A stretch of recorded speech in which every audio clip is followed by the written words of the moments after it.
Hello नमस्कार दोस्तों, कैसे हैं आप सब। आशा करता हूं आप सभी स्वस्थ और सुरक्षित होंगे। दोस्तों, आज की वीडियो हमारी ट्रांसफार्मर है। देखिए, ट्रांसफार्मर हमने पहले ही पढ़ा था, वो हमारा सब स्टेशन में जो ट्रांसफार्मर होते हैं और जो हमारे जो कमर्शियल ट्रांसफार्मर होते हैं वह पढ़े थे।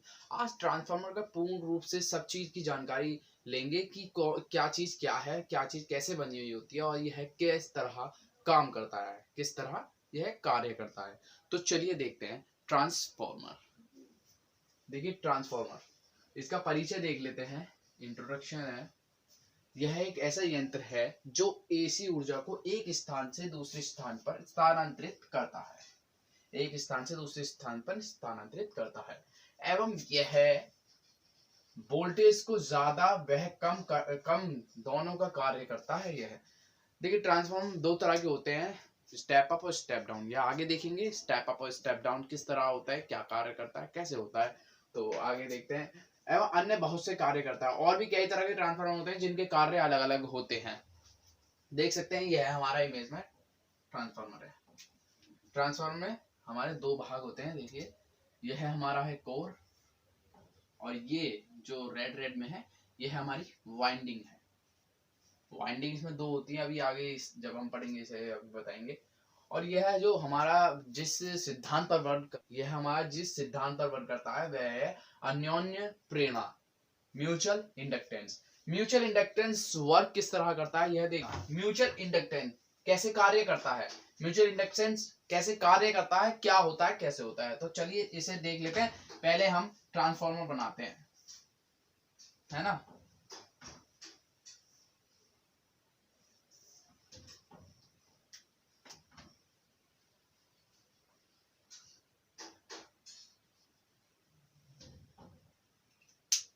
यह हमारी प्राइमरी है,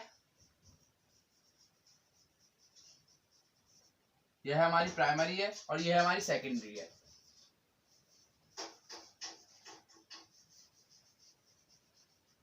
सेकेंडरी है, यह हमारी प्राइमरी है, सेकेंडरी है। इसमें 220 वोल्ट देंगे, इसमें से हमें आउट मिलेगी 12 वोल्ट। 12 वोल्ट मिल सकते हैं, वो डिपेंड करता है ट्रांसफार्मर की बाइंडिंग पर किस तरह किया। अब म्यूचुअल इंडक्टेंस क्या होता है। म्यूचुअल इंडक्टेंस होता है, देखिए हमने इसमें 200 वोल्ट 20 वोल्ट दिए तो यहाँ एक चुंबकीय क्षेत्र स्थापित होता है।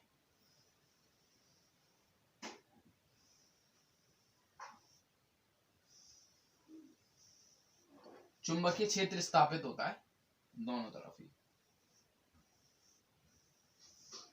है ना। दोनों तरफ चुंबकीय क्षेत्र स्थापित होगा।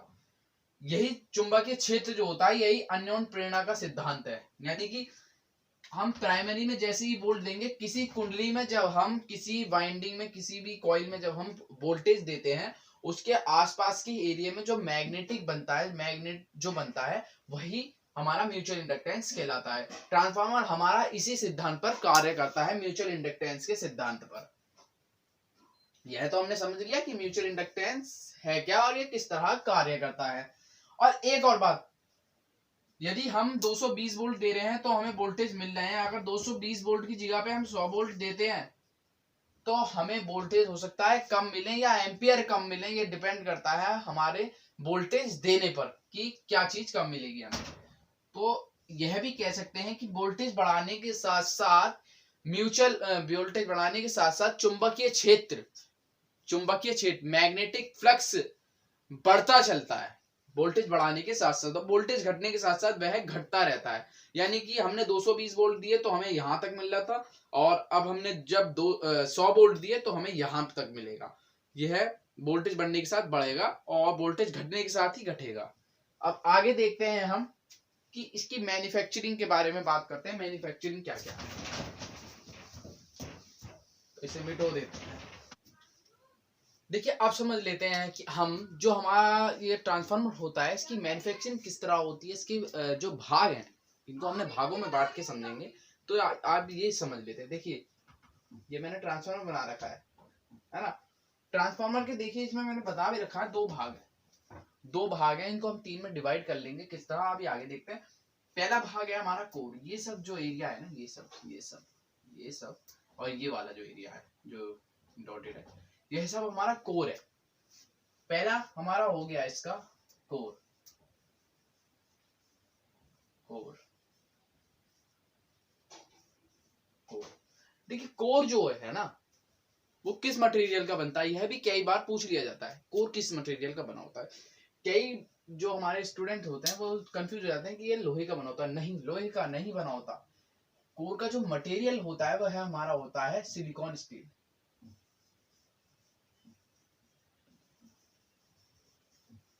सिलिकॉन स्टील, सिलिकॉन स्टील का बनता है। सिलिकॉन स्टील का इस तरह का बनता है, कुछ इस तरह की पत्तियां बनाई जाती हैं और कुछ इस तरह की।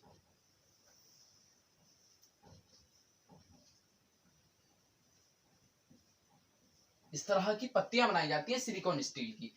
यह जो होते हैं यह आपस में इस तरह से फंसाए जाते हैं, इस तरह से दो ई को इस तरह से फंसाया जाता है और हमारा ये कोर तैयार हो जाता है। यह कहाँ काम आता है, देखिए जब इस कोर को इस तरह फंसाया जाता है तो यहाँ पर कहीं ना कहीं गैप रह जाता है, कई जगह गैप रह जाता है। उस गैप को भरने के लिए इस स्ट्रिप का प्रयोग किया जाता है, इस स्ट्रिप को लगाया जाता है।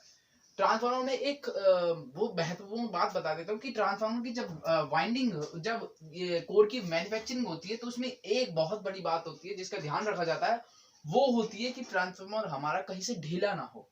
ढीला का मतलब कहीं उसमें हल्की सी भी जगह ना हो, वरना वह हमारा ईडी करंट बनाएगा और जिससे हमारे करंट का लॉस हो जाएगा। जो हमें प्राप्त करना है वह हमें करंट प्राप्त नहीं हो पाएगा, ईडी करंट उसको काट देगा। तो मैन्युफैक्चरिंग के समय है हमें यह ध्यान रखना होता है कि कहीं पे भी थोड़ा सा भी गैप ना रह जाए। इसके लिए हम इन दोनों चीजों का उपयोग करते हैं।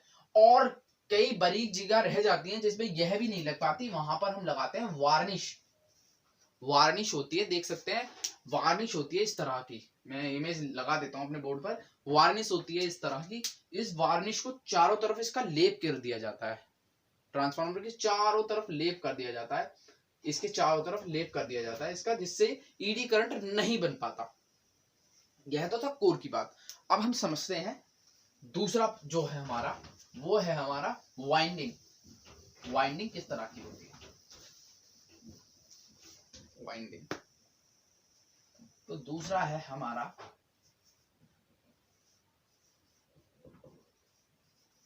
वाइंडिंग, जिसे हम कहते हैं कुंडली।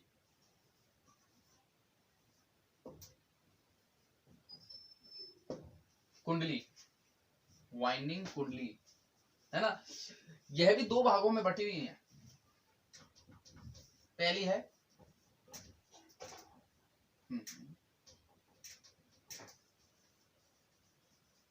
प्राइमरी वाइंडिंग, दूसरी है सेकेंडरी।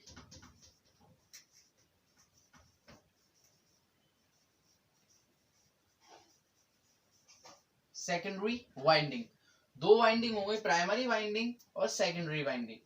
देखिए प्राइमरी वाइंडिंग वह वाइंडिंग होती है जिसमें से हम सप्लाई देते हैं, जिसमें से हम सप्लाई देंगे, और सेकेंडरी वाइंडिंग वह वाइंडिंग है जिसमें से हमें सप्लाई प्राप्त होती है। जैसे मैंने अभी ट्रांसफार्मर बनाया था इस तरह का, जो हमारी बड़ी वाली जो क्षेत्र था ये वाला, यह है हमारा प्राइमरी है और यह है हमारा सेकेंडरी है। यहां से हमें इनपुट देनी पड़ती है, यहां हमें आउट मिलती है।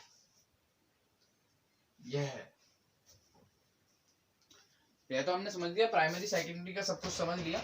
अब आगे देखते हैं हम। देखिए हमारे दो भाग तो हो गए ट्रांसफार्मर के, अब तीसरी समझ लेते हैं। देखिए तीसरा होता है हमारा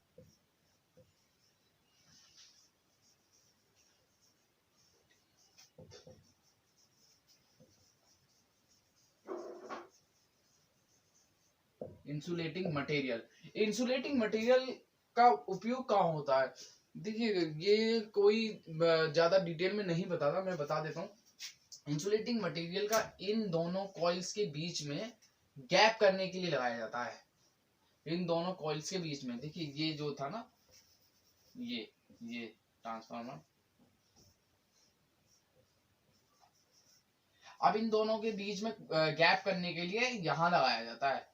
जब हमारी कॉइल पूरी हो जाती है तो हमारी प्राइमरी में ये लगा दिया जाता है। इंसुलेटिंग मटेरियल में हमारी टेप भी हो सकती है, सैलो टेप भी हो सकती है और कागज भी हो सकता है, पेपर टेप भी हो सकती है, कुछ भी हो सकता है, वो यहाँ लगाया जाता है। इसलिए लगाया जाता है कि हमारी जो दोनों कॉइल हैं वो अलग रहें, एक दूसरे से टच ना हो। और कारण क्या है अलग करने का, क्योंकि ये कॉइल हीट होती है थोड़ी, जिससे ये हीट हो जाएगी, क्योंकि इसका तार जो होता है वो मोटा होता है, जो हमारी प्राइमरी वाइंडिंग जो होती है वो मोटे तार की होती है, और हमारी सेकेंडरी होती है वह पतले तार की होती है। तो इसकी हीट से यह भी जल सकती है, इस कारण हमारा इंसुलेटिंग मटेरियल का यूज करके इन दोनों के बीच में गैप करा जाता है। ये तो हमारे हो गए तीनों भाग हमारे ट्रांसफार्मर के कि क्या, कैसे और कहाँ यूज होता है। अब हमारे जो वो प्रकार देखते हैं। देखिए प्रकार बहुत सारे हैं, पूरे मैं डिटेल में नहीं बता पाऊंगा इस वीडियो में, तो जो हमारे जो इंपोर्टेंट प्रकार है वो देख लेते हैं। प्रकार पहला है हमारा स्टेप अप, और दूसरा है हमारा स्टेप डाउन। स्टेप अप और स्टेप डाउन, स्टेप अप और स्टेप डाउन में क्या अंतर है ये देखते हैं। इसे मिटो देते हैं, इतने में वीडियो पॉज कर देता हूँ। देखिए समय बचाने के लिए मैंने पहले ही लिख दिया, अब इसको समझ लेते हैं। देखिए यह है हमारा स्टेप अप, स्टेप डाउन है, सॉरी ये हमारा स्टेप अप है। स्टेप डाउन किस तरह होता है, यह है हमारा सिंबल है इसका, यह हमारा सिंबल है और यह है इसका सिंबल है। पहले स्टेप डाउन समझते हैं, तो स्टेप डाउन का देखते हैं। इसमें देखिए यह है हमारी प्राइमरी वाइंडिंग है और यह है हमारी सेकेंडरी वाइंडिंग है। प्राइमरी वाइंडिंग में हमारे टर्न्स ज्यादा होते हैं सेकेंडरी वाइंडिंग के मुकाबले स्टेप डाउन ट्रांसफार्मर में, यह इसकी पहचान है। इसकी प्राइमरी वाइंडिंग में हमारे टर्न्स ज्यादा होंगे सेकेंडरी वाइंडिंग के मुकाबले। इसमें 220 वोल्ट 50 हर्ट्ज दिए जाते हैं, यहाँ पे हमें इतने वोल्ट मिलते हैं। ये डिपेंड करता है हमारी वाइंडिंग पर कि कितने वोल्ट मिलेंगे, है ना। और इसका उपयोग कहाँ का होता है, म्यूजिक सिस्टम्स में होता है, इन्वर्टर में होता है, आदि कई जगहों में होता है। और स्टेप अप देखते हैं, स्टेप अप स्टेप डाउन का उल्टा हो जाता है। इसकी सेकेंडरी इसकी प्राइमरी बन जाती है और इसकी प्राइमरी इसकी सेकेंडरी बन जाती है। देखिए प्राइमरी में टर्न्स कम है सेकेंडरी के मुकाबले, क्योंकि इसमें हम 220 वोल्ट देते हैं और हमें इसमें वोल्टेज बढ़कर मिलते हैं। इसमें वोल्टेज हमें घटकर मिलते थे, इसमें वोल्टेज हमें घटकर मिलते थे, इसमें वोल्टेज हमें बढ़कर मिलते हैं। इसका उपयोग किया जाता है वेल्डिंग मशीन्स में। वेल्डिंग मशीन्स में यह वेल्डिंग मशीन में इस ट्रांसफार्मर के उपयोग से ही हमारी वेल्डिंग मशीन में वेल्डिंग करना पॉसिबल हो पाता है। अन्यथा यदि ये ट्रांसफार्मर नहीं होगा तो हमारी वेल्डिंग भी पॉसिबल नहीं हो पाएगी, क्योंकि जो इलेक्ट्रिक वेल्डिंग होती है वो हाई वोल्टेज का करंट होता है, जिससे हमारा जो उसकी आगे स्ट्रिप निकलती है वो पिघल के चिपकती है। तो ये हमारी स्टेप अप है, ये स्टेप डाउन है। ये दो ट्रांसफार्मर थे जो हमारे इंपोर्टेंट थे। आगे हम टाइप ऑफ ट्रांसफार्मर समझेंगे, कितने प्रकार के ट्रांसफार्मर होते हैं। बहुत से प्रकार के ट्रांसफार्मर है, बड़ा ही अच्छा टॉपिक है, बड़ा मजा आता है इसको पढ़ने में, तो आगे पढ़ेंगे इसको। यह वीडियो कैसी लगी बताइएगा, चैनल को सब्सक्राइब कीजिएगा और अपने दोस्तों के साथ वीडियो को शेयर कीजिएगा और लाइक कीजिएगा। धन्यवाद।